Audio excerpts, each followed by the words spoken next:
Sejam muito bem-vindos ao Ligações. Hoje vamos mergulhar na especialidade médica que estuda o cancro através dos tecidos e das nossas células. O nosso convidado é uma referência internacional no diagnóstico do cancro. Foi eleito o patologista mais influente do mundo. Nasceu na cidade do Porto, foi aqui que se formou na Faculdade de Medicina e fundou também o IPATIMUP. Seja muito bem-vindo, professor Manuel Sobrinho Simões. Obrigada por estar connosco. Na jornada contra o cancro, o medo tem muitos nomes. É com o diálogo e a criação de uma comunidade forte que estes medos se desvanecem. É assim que profissionais de saúde, familiares e decisores se aproximam do doente. É aqui, no podcast de Ligações, que criamos um espaço para transformar conversas em ações para humanizar o cuidado oncológico. Episódio 2. Anatomia patológica e humanização. O olhar que não se vê. E, professor, nós aqui, neste Ligações, até pelo nome, costumamos falar muito daquilo que é a relação entre o doente, entre o médico, uma relação que se quer naturalmente próxima. Não é o seu caso como patologista, mas aquilo que faz define muito do que é o diagnóstico e até o tratamento do cancro.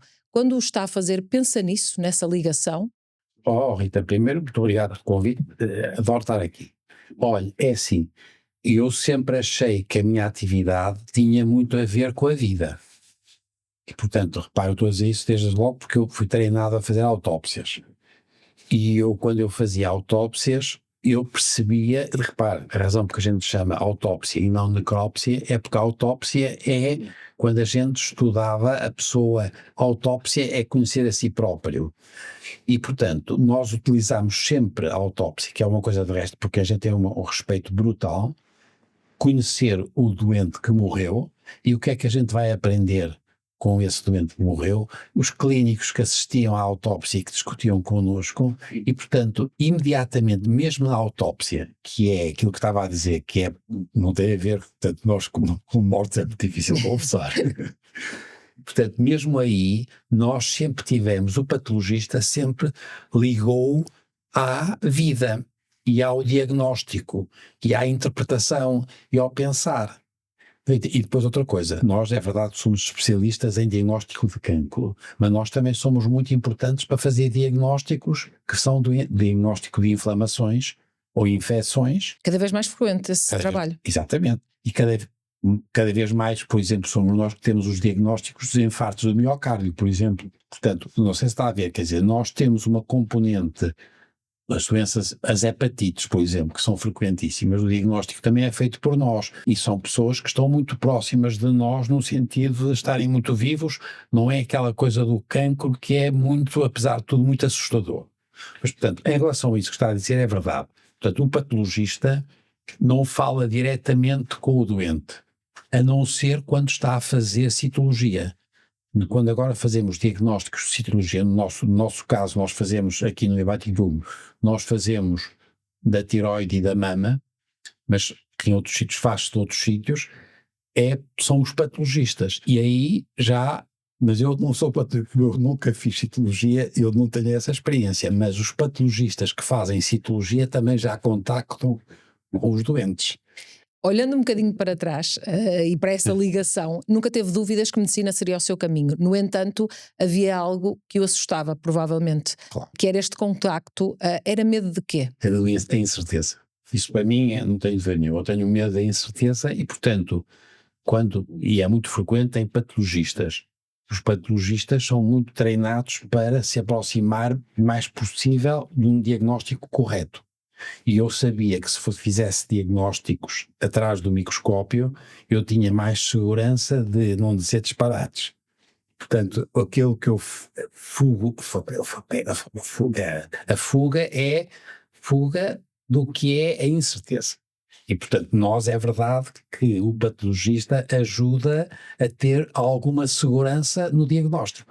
E também já agora é também muito importante porque é através da patologia que nós ensinamos mais aos alunos, quer de medicina, quer de enfermagem, quer de técnicos de medicina, percebe, não sei se está a ver.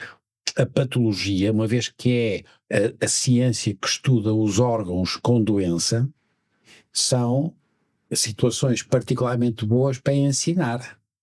E, portanto, a minha ligação, por exemplo, é muito engraçada, porque a minha tem uma ligação enorme aos médicos, por exemplo, por causa de ter Dessa parte do ensino. de ensino, que é estupenda. E quer dizer, a gente pode ser, quando temos alunos e alunos interessados, nós tínhamos no 3º e no 5º ano, eu tinha aulas práticas, o que nós ganhamos de comunicação e com aqueles médicos é notável, futuros médicos, percebe? Portanto, é engraçado como é que, ainda bem que me está a fazer essas perguntas sobre o que é patologia, porque nós temos muito mais atividade no mundo real do que esta ideia de que nós estamos atrás de alguma coisa e que mandamos os relatórios, está a ver?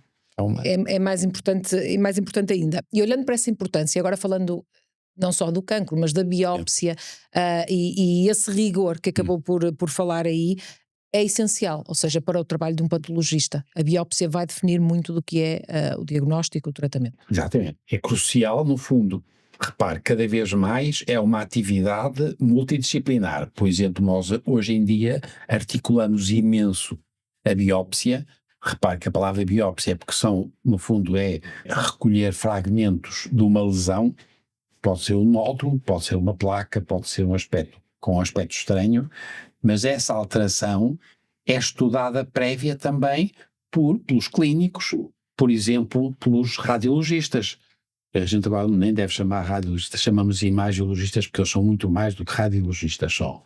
E o que se desenvolveu mais no mundo hoje da medicina é mesmo a imagiologia.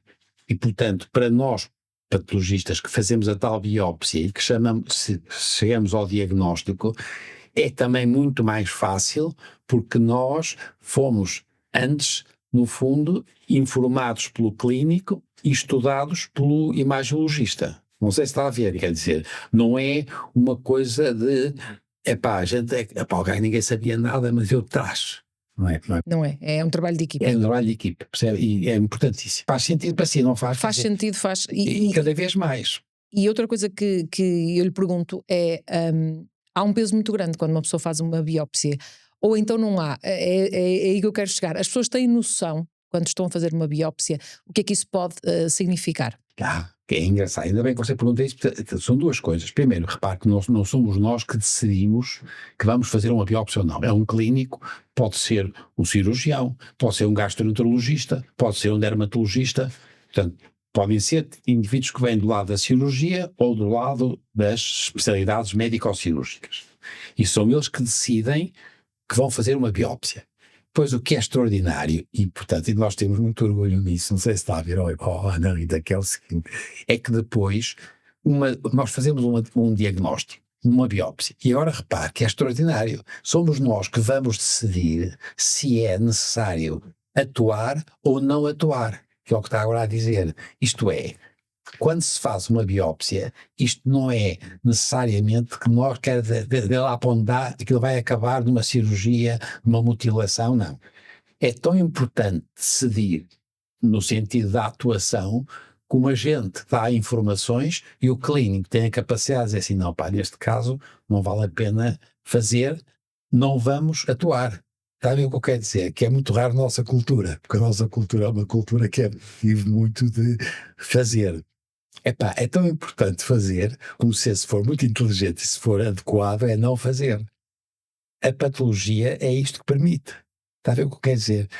Não é só para mal, é por isso que não é só para o cancro, não é só para... Muitas vezes a gente diz, não, atenção, esta neoplasia, a gente não nem deve chamar cancro, podemos chamar uma neoplasia que é muito pouco maligna e ela não deve justificar agora mais tratamento. Não é preciso fazer mais quimioterapia, nem é preciso fazer mais radioterapia. Está a ver o que eu quero dizer? A ideia de que um diagnóstico é uma coisa extraordinária, porque estou de acordo consigo. Atenção que é indecente porque eu estou a gabar-me a mim próprio patologista. Mas é nós termos o bom senso de saber onde é que a gente para, no que diz respeito às recomendações. E é preciso ter doentes informados e pessoas informadas, porque na questão da biópsia ainda há muito aquela questão da dúvida, porque pode haver erro. A displasia.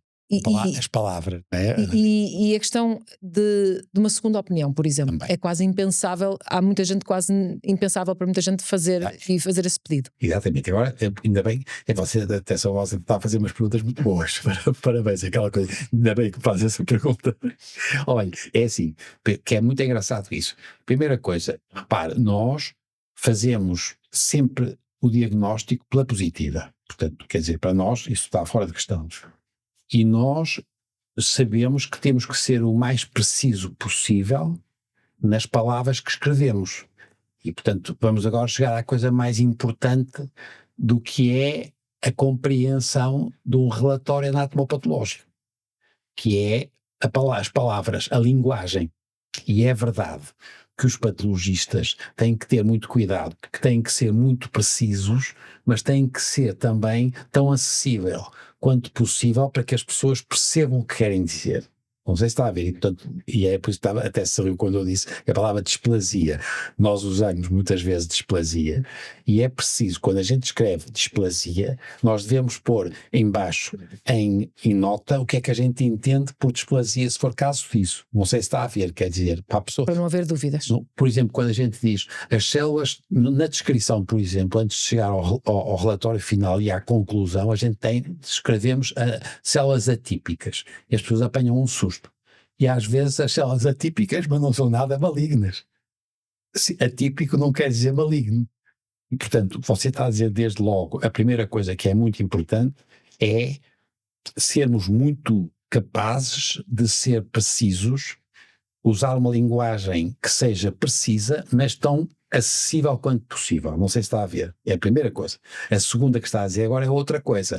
É quando eu escrevo uma coisa, mas eu não tenho a certeza. Eu aí escrevo. E aí o doente tem a obrigação tem o direito. Não é? É quase que é, porque há um dever. As biópsias são, todo este material o doente é quem é dono disto. Não sei se está a ver. Mas não há esse conhecimento. Infelizmente não. Isto foi culpa dos médicos. Os médicos foram sempre muito são patrões, eram patrõezinhos. E, portanto, a ideia de que eram donos dos doentes, não são.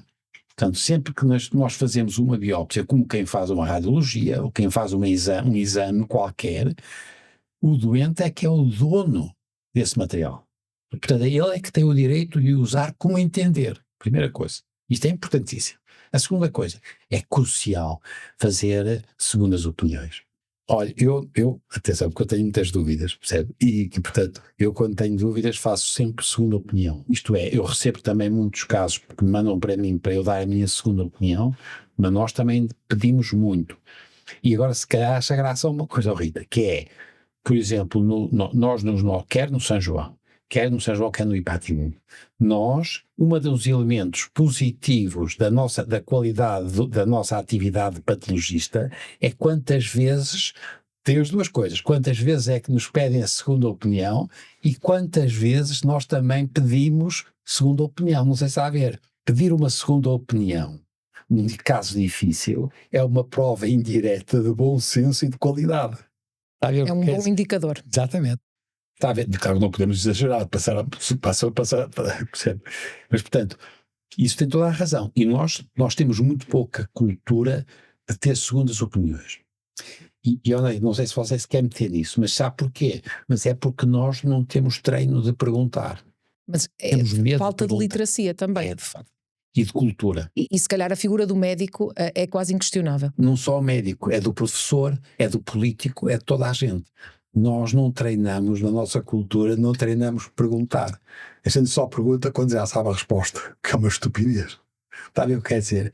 Portanto, é muito engraçado, porque o que nós, e de resto nós hoje em dia, que eu tenho agora netos, e netos pequenos, e a mim se eu tiver que identificar a coisa que mais me irrita neles é quando eles não perguntam. Se eu estou a dizer qualquer coisa que eles têm dúvida, têm a obrigação de perguntar. E, portanto, eu, de resto, confesso que eu pergunto sempre, e, portanto, às vezes há uma estupidez, porque a gente, já me aconteceu muitas vezes, não é? A gente está a fazer a pergunta e a gente já está a perceber que, eu estou a fazer uma pergunta muito estúpida. E se o tipo que me está a responder tiver falta de caridade, de usar. Mas eu mesmo assim arrisco. Só para lhe, portanto, pedir a segunda opinião é um direito do doente. E todo o material pertence ao doente. O centro deste processo é o doente. E se reparar agora, mesmo o que está a acontecer em relação ao Serviço Nacional de Saúde, que tem imensos problemas, e você sabe isso, que é jornalista, sabe isso melhor do que eu, mas eu também sei muito bem o que é que se passa de mal e de dificuldades que há.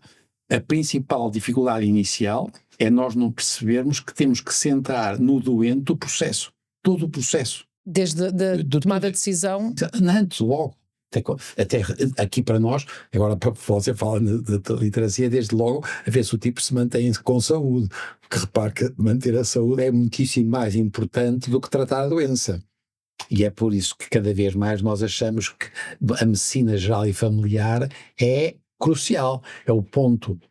Quer dizer, nós não podemos resolver o problema aumentando o número de hospitais em toda a parte em Portugal, já temos mais que suficiente. O que a gente precisa é de melhorar mais a atividade de medicina geral e familiar e a ligação da medicina geral e familiar ao domicílio, por um lado, temos que aumentar muito para tudo, e a ligação depois aos hospitais de retaguarda. Ou seja, tratar melhor fora do hospital. Exato, indiscutível. E aumentar a capacidade, aquilo que vocês chamam a literacia, que é tipo ter bom senso, ele saber o que é que as palavras querem dizer, e se não sabe, pergunta. E se nós fizermos isso, aí a patologia também desempenha um papel muito importante, porque nós aí já muitas vezes perguntam-nos, quer dizer, o doente é muito raro dirigir-nos perguntas. Agora, por exemplo, eu como sou agora, e agora que já estou reformado e tenho mais tempo, é verdade que tenho mais frequentes vezes do que tinha antigamente, pessoas que me pedem autorização ao médico se podem falar comigo.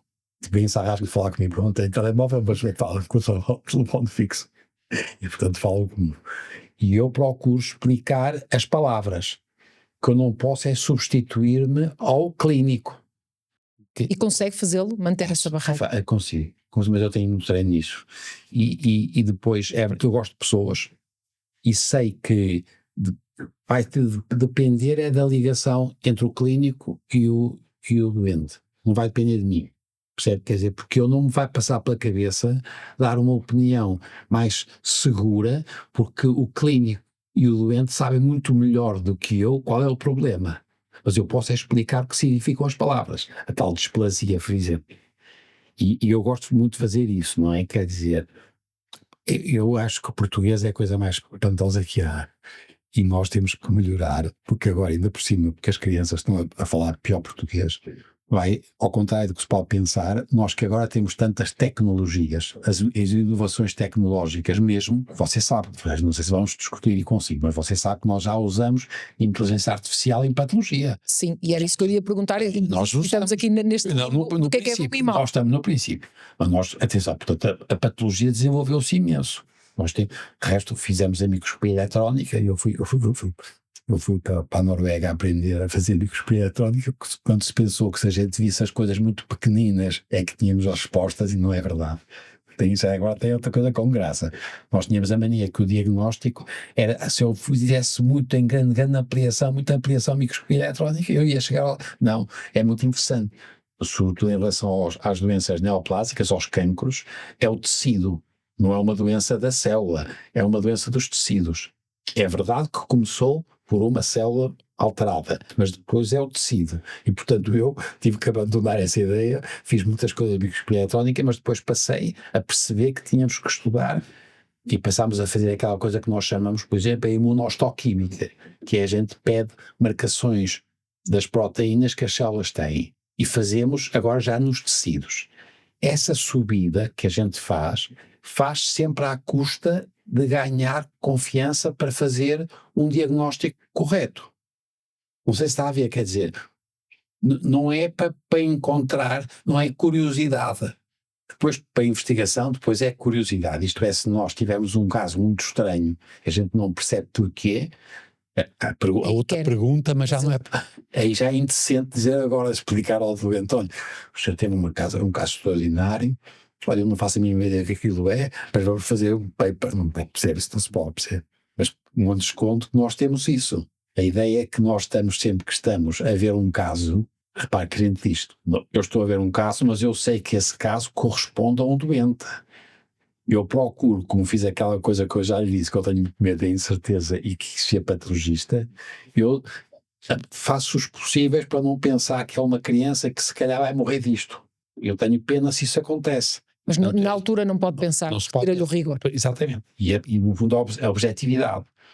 Mas nós sabemos que quando a gente diz um caso, esse caso não é um caso, é o senhor A, é o senhor Simões ou a senhora Dona Rosa. Portanto, nós sabemos isso.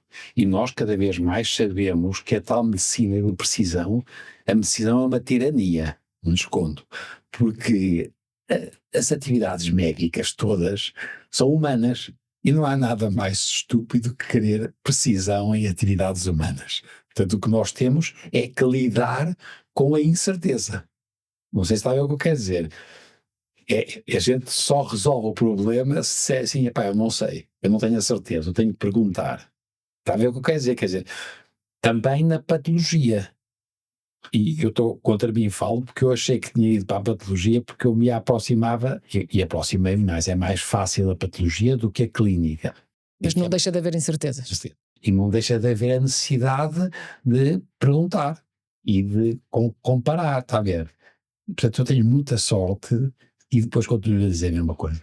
Nós temos uma atividade que é muito recompensadora, porque a gente garante, na maior parte dos casos, se a pessoa vai ser ou não bem tratada. Está a ver o que quer dizer? Que é muito importante. A definição do tratamento. Exatamente. E como eu digo também, a ausência de tratamento ou diminuição da gravidade. Esta ideia que é sempre um cancro. Não, é por isso que eu acho que esta embirrou muito com a palavra. Essa palavra para si não é terrível. É terrível porque é sempre. Ela tem uma linguagem bélica, claro, e ainda por cima. É isso, e depois assusta as pessoas. Quando eu tenho imensos diagnósticos de cancros pequeninos, não vou fazer nada a ninguém, quer dizer, ninguém vai morrer com isso. Nós temos que acabar com essa ideia. Mas, portanto, eu tenho uma sorte muito grande como patologista de ter tido sempre a possibilidade de progredir na capacidade de diagnóstico, porque entretanto se desenvolveu muito a imagiologia, depois se desenvolveu imenso os tratamentos, os tais tratamentos que agora se chamam muito precisos, muitas vezes até são mesmo precisos, porque temos alvos, e nós somos nós, porque repare que nós não se sabe, mas somos nós que depois de ter feito o diagnóstico, imagino um cancro X ou Y, nós depois podemos dizer aos clínicos: olha, ele tem esta alteração genética e se você precisar de usar um medicamento, você tem um medicamento para essa alteração genética. Somos nós que fazemos isso. Você está a ver, é que nós fazemos, é por isso que eu comecei pela autópsia e agora estou a acabar nas moléculas. Somos nós, patologistas, que decidimos. Nós da tiroide, por exemplo, temos um alvo muito bom para cancros que são anaplásticos e muito maus, quando tem uma mutação um gene que se chama BRAF. Nós fazemos esse estudo e nós sabemos que vai haver uma resposta positiva, em grande parte dos casos, com medicamentos X ou Y. Essa indicação vai logo, é muito importante. E é de cima, repare, vai desde a autópsia, passa pela citologia, tem a tal imunohistoquímica para a gente estudar os tecidos e depois chegamos na patologia molecular. Portanto, é difícil encontrar uma atividade tão recompensadora em termos de utilidade social como a nossa.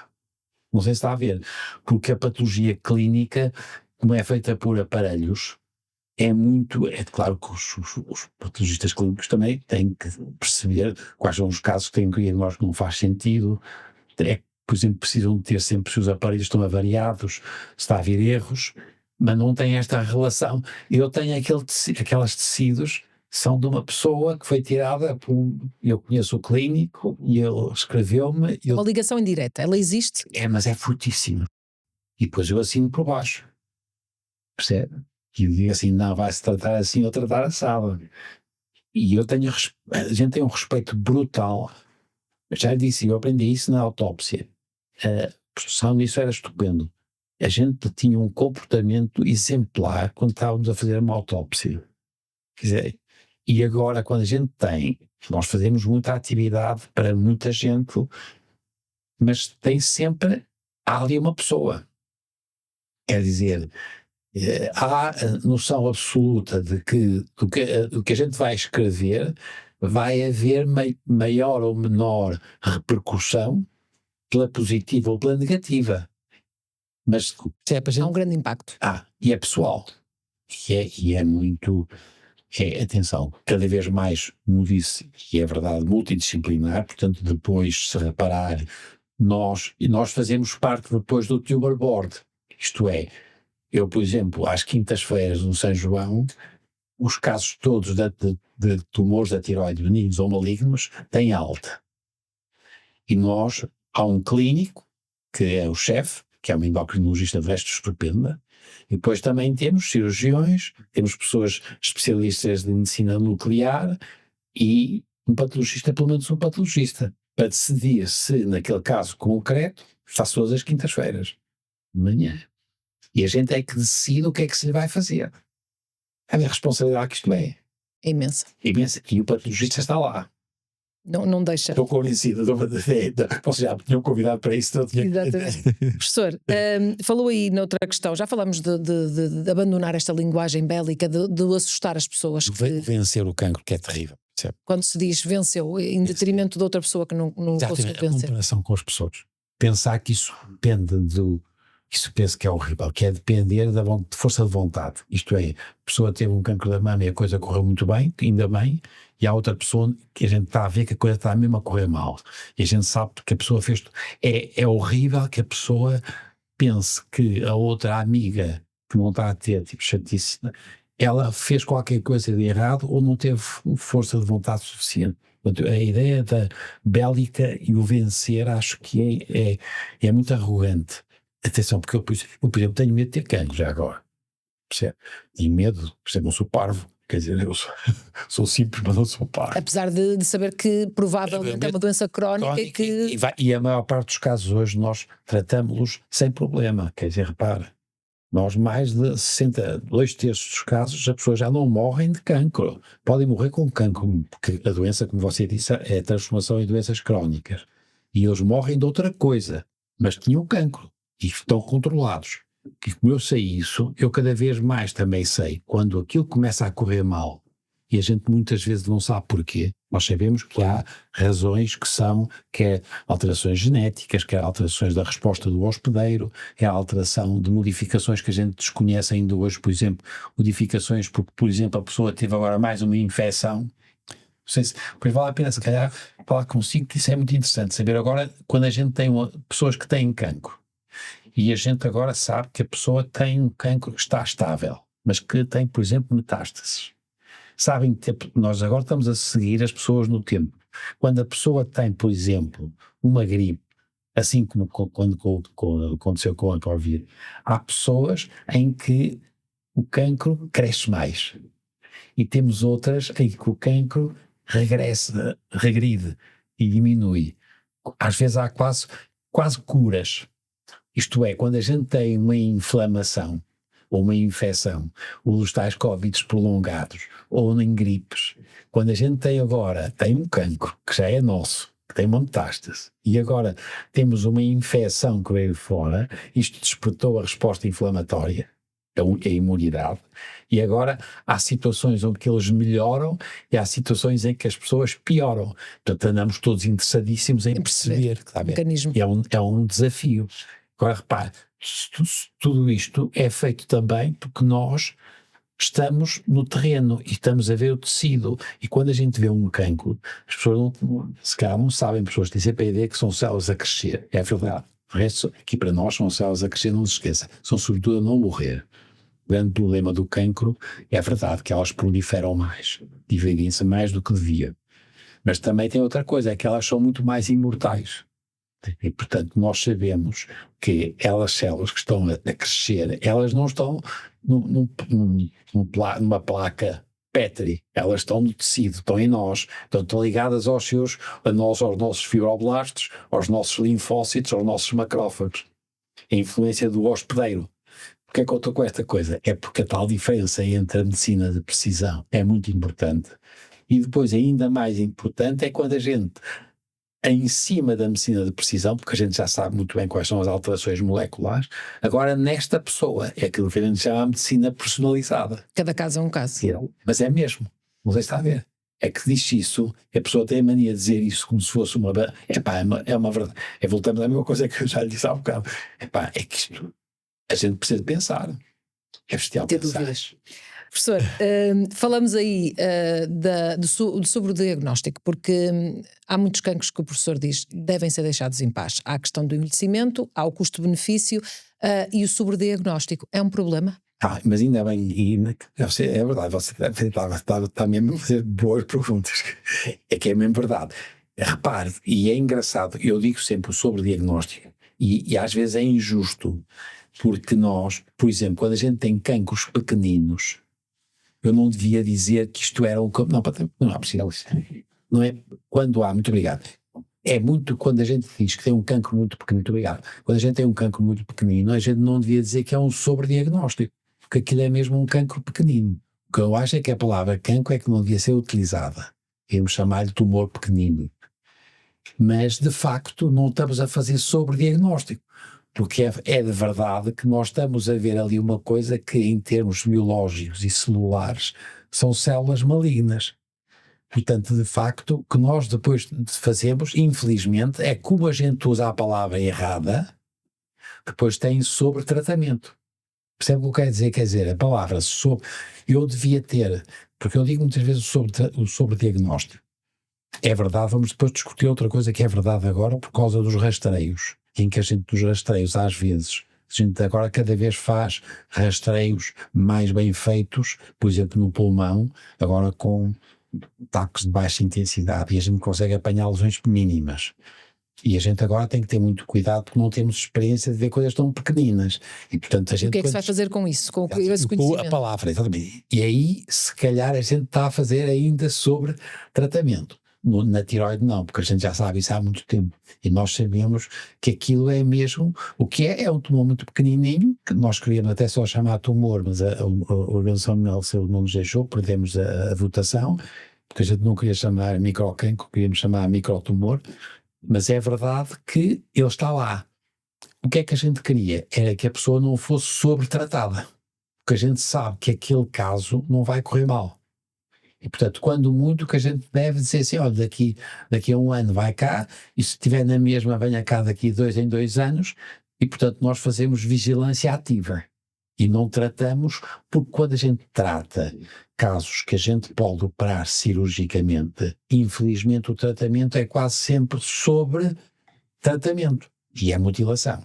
Portanto, você tem toda a razão, 2 coisas. Uma é que nós, nos cancros pequeninos, não devíamos chamar cancros pequeninos, mas continuamos a dizer, mas devemos, isto não se deve equacionar em termos de tratamento por excesso, e portanto é o sobretratamento. Outra coisa que está a dizer é aquela coisa que nós temos agora, erros.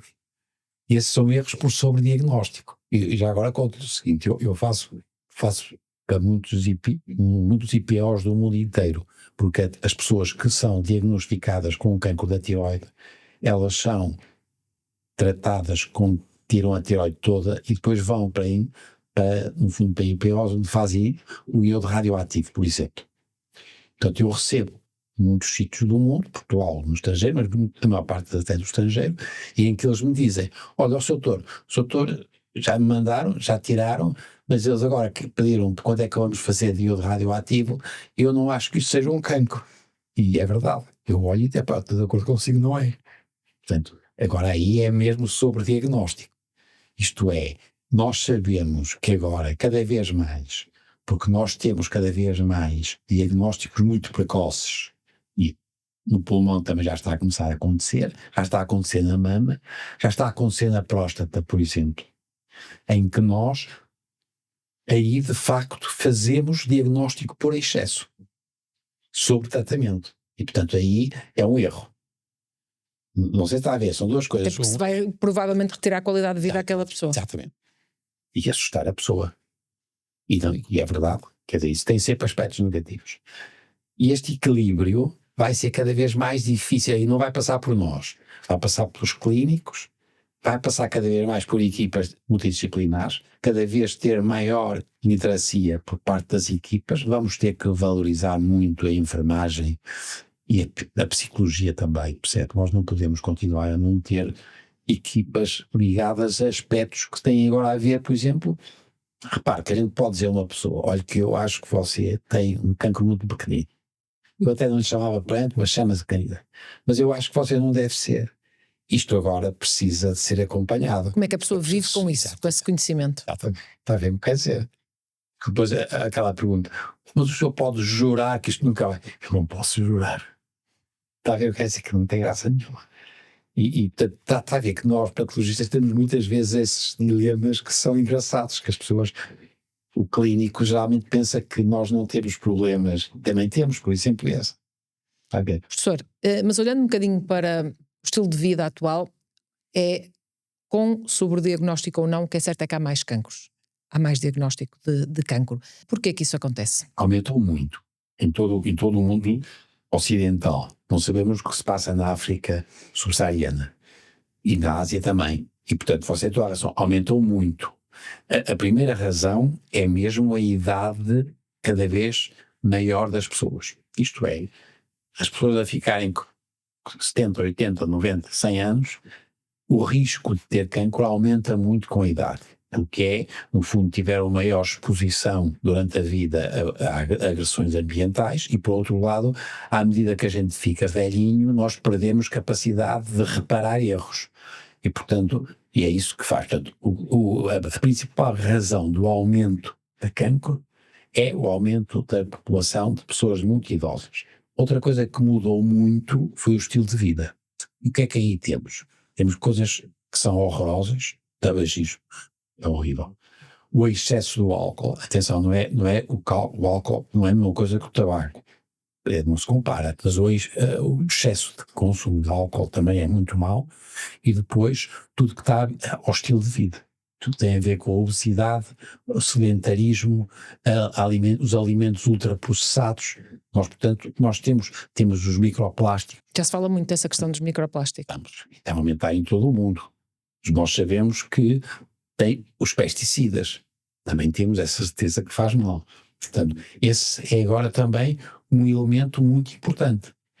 Portanto, por um lado é o aumento da esperança de vida, porque as pessoas não morrem, e depois são as alterações. Agora, é interessante estar a dizer isso, porque na mama também está a aumentar muito. Em mulheres cada vez mais jovens. Exatamente. Quando eu digo aumenta muito, é indecente, porque pode parecer-se que há muitos casos, não há. Havia poucos. E se calhar duplicou. E nós dizemos que o aumento agora é de 100%. E repare como é esta coisa e portanto as pessoas, nós sabemos que está a aumentar indiscutível. E aí já não é bem novo, não é esta a primeira explicação das pessoas serem mais velhotas, não é? Que não são novas. Mas tem a ver muito com a obesidade, tem a ver muito com o excesso de consumo de quantidades grandes de álcool, sobretudo em raparigas novas. Tem muito a ver com a obesidade, que também é os microplásticos também, portanto isso é indiscutível.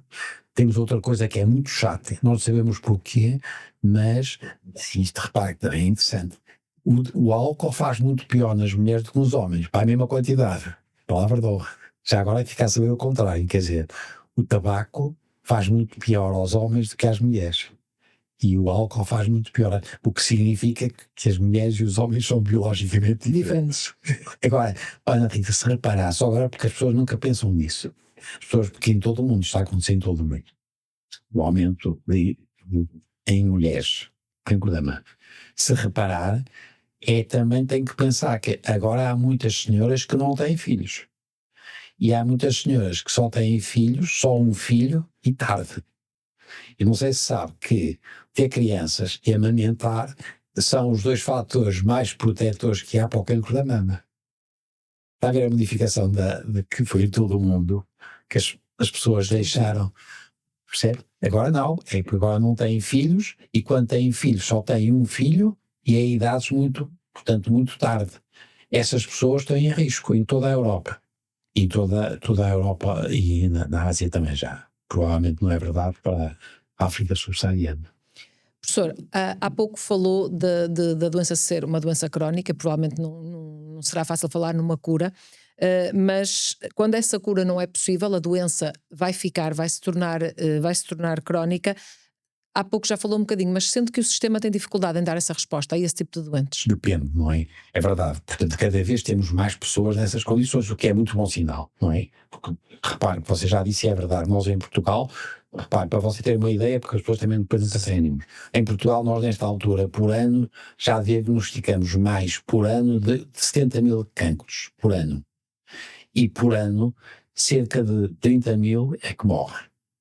Então, não são os mesmos, claro que estes são os que aparecem de novo, os outros são os que morrem. Mas significa que há 60% ou 65% de pessoas, os tais 2/3, que tiveram um diagnóstico, 2/3, e não morrem. Esses 2/3 sobrevivem. E alguns curaram, é verdade, mas muitos também não curaram e ficaram com doenças crónicas, como diz. E agora o que diz é, como é que vamos tratar com isto? Agora aqui há duas coisas que são totalmente distintas. As pessoas que têm uma doença crónica que está controlada e não dá chatices, é business as usual, quer dizer, é estar na medicina geral e familiar, ser seguida com vigilância, no sentido de saber se não há nenhum problemas, mas não há modificação nenhuma, isto é, nós não temos nenhuma justificação para que essa pessoa fique diferente. Ela tem a mesma capacidade, ela tem a mesma vida, portanto, percebe, esse é o problema. A chatice é as pessoas que ficaram com doenças crónicas, mas com sequelas, com chatice, certo?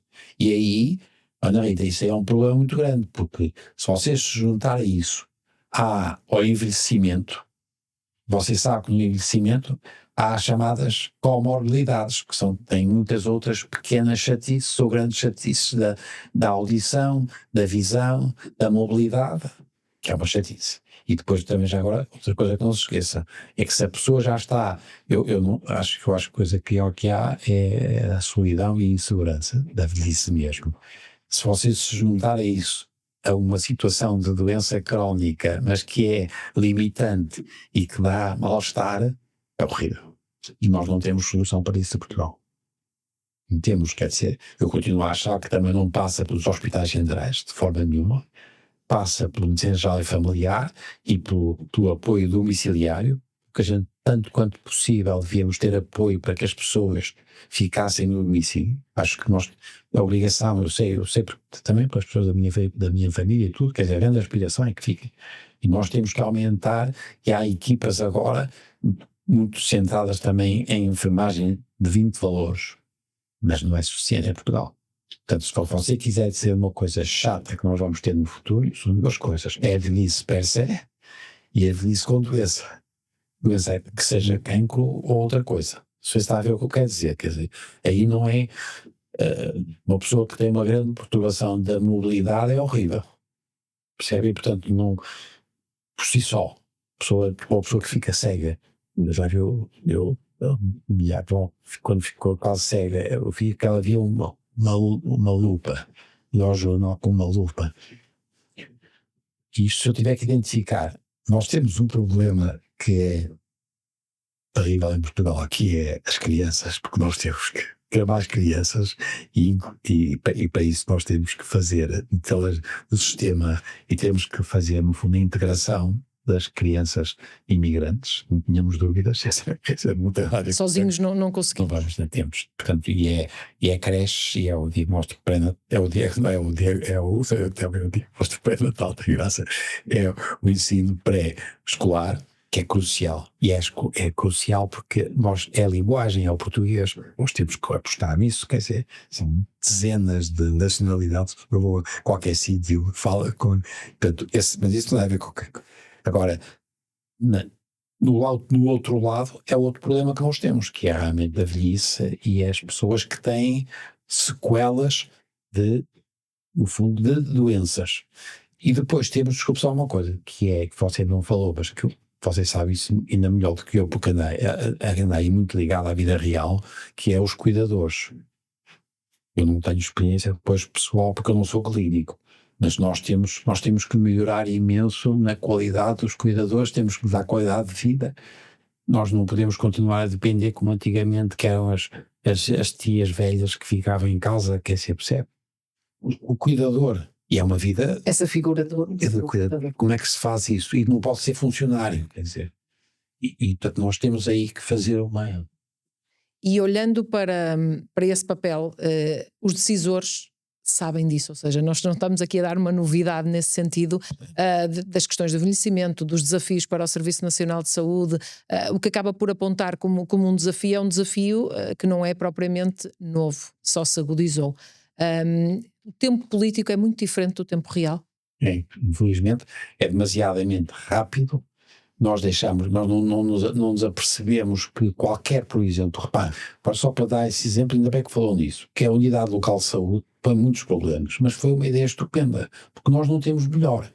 A ideia de ter uma articulação entre a medicina geral e familiar e o domicílio por um lado e os hospitais pelo outro é crucial. E, portanto, eu sei que é dificílimo, sei que de repente isto foi feito e dá muito trabalho fazer, mas não temos alternativa. Portanto, foi o Fernando Araújo que teve essa ideia. Não estou a discutir agora se devia ou não ter aquela coisa da outra, da direção executiva, não vamos ter nisso, nem sei o suficiente. Mas sei que a unidade local de saúde é crucial.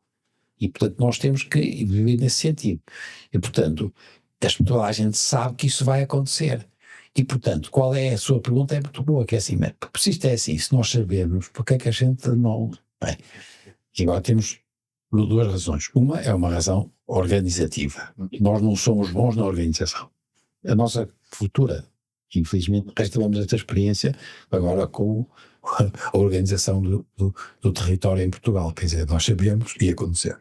E agora, outra coisa que nós também sabemos é que é difícil mudar comportamentos.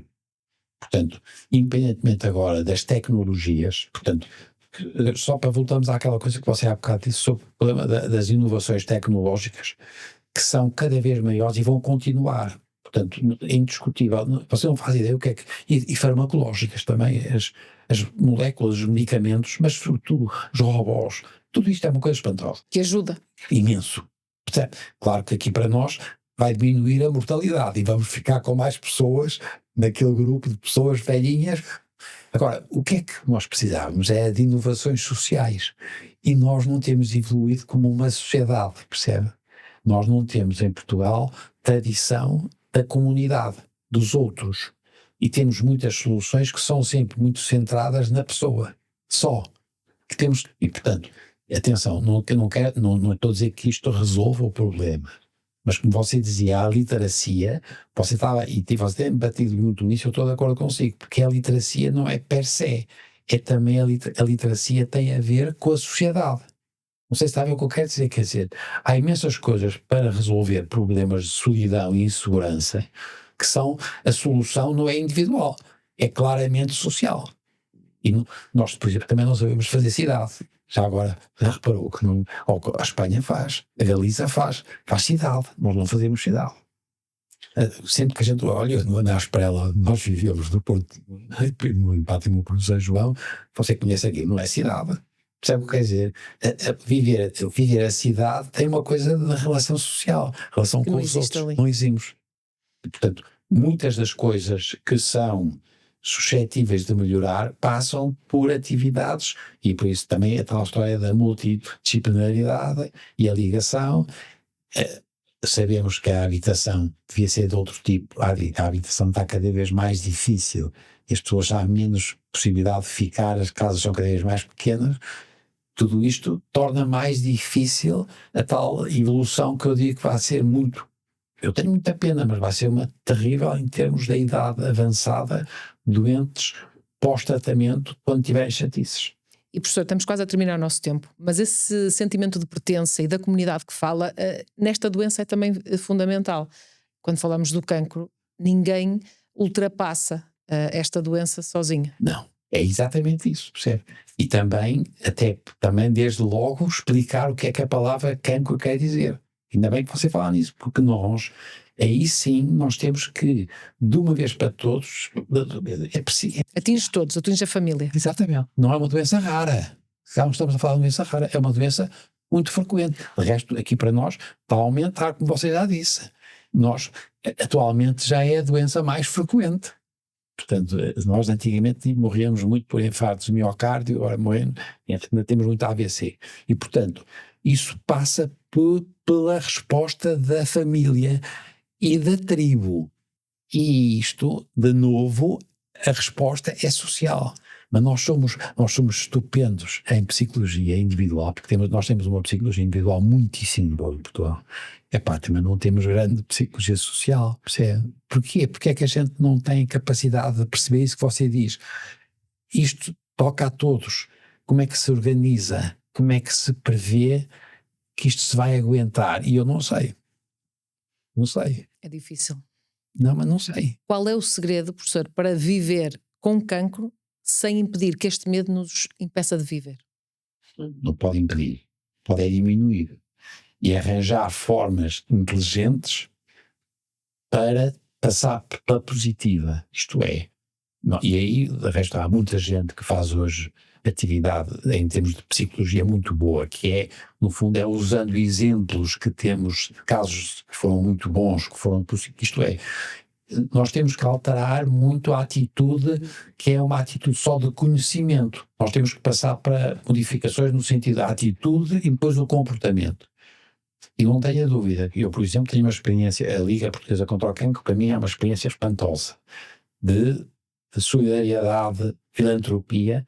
Eu tenho um gosto, por exemplo, ver as pessoas que trabalham nos IPOs, como as pessoas que trabalham no São João, como no Santo António, e pessoas que estão lá, das senhoras de batas amarelas, acho que aqui no São João são amarelas. Eu tenho uma ternura pelas pessoas, percebe? E a capacidade que a pessoa que dá o seu exemplo e que vai trabalhar com pessoas que também já tiveram situações complicadas de doença ou outra doença. Reparem que há muitas outras doenças também muito graves. Eu penso que a forma melhor de ultrapassar isso é através do exemplo junto de outras pessoas. Eu não conheço melhor, percebe? Ou então ser muito rico e acreditar que se for para um sítio nos Estados Unidos. Dificilmente, terá que ser em grupo. Tem com pessoas com exemplo, com ternura. Quer dizer, com contacto. É para voltarmos ao Dom Tolentino, que é contacto. Professor, agradeço-lhe. Eu é que gostei muito de falar consigo. A conversa que nos proporcionou. Obrigada pelos ensinamentos que nos deixou. Já sabe que foi mais um Ligações, hoje com o professor Sobrinho Simões. Nós regressamos com uma nova conversa e um novo tema. Fique desse lado e continue a acompanhar-nos.